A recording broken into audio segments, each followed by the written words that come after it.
Munugode MLA Raj Gopal Reddy వ్యాఖ్యలపై TPCC chief Mahesh Kumar Goud స్పందించారు. ఆయన వ్యాఖ్యలను పరిశీలించామని మల్లు రవికి చెప్పినట్లు తెలిపారు. రాజ్ గోపాల్ రెడ్డి ఎందుకు మాట్లాడారు, ఎవరిని ఉద్దేశించి మాట్లాడారో తెలుసుకుంటామన్నారు. ఆయన ఇక బీసీ రిజర్వేషన్ల విషయంలో వెనక్కి తగ్గమని చెప్పారు. రిజర్వేషన్లపై త్వరలోనే క్లారిటీ వస్తుందని ఆయన స్పష్టం చేశారు.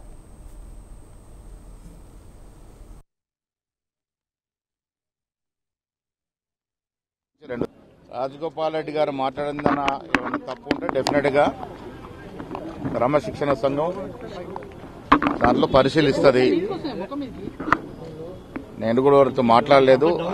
ఆయన దేని విషయంలో ఏ సందర్భంలో అది మాట్లాడినారో అది క్రమశిక్షణ సంఘం పరిశీలిస్తారు.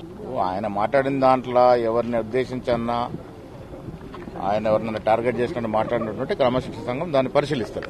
రిజర్వేషన్ విషయంలో కాంగ్రెస్ పార్టీ సైలెన్స్ అనే మాటే ఉండదు. కాంగ్రెస్ పార్టీకి బీసీ రిజర్వేషన్ మీద ఉన్న కమిట్మెంట్ ఈ దేశంలో గాని ఈ రాష్ట్రంలో ఏ ఇతర పార్టీకి ఉండదు. రేవంత్ రెడ్డి గారు ముఖ్యమంత్రిగా, నేను పీసీ అధ్యక్షుడిగా, మా మంత్రిమండలంతా కూడా దాన్ని ఆమోదించి 2 చట్టాలు చేశాం. ఢిల్లీలో పోయి మా వాణి వినిపించాం. దురదృష్టవశాత్తు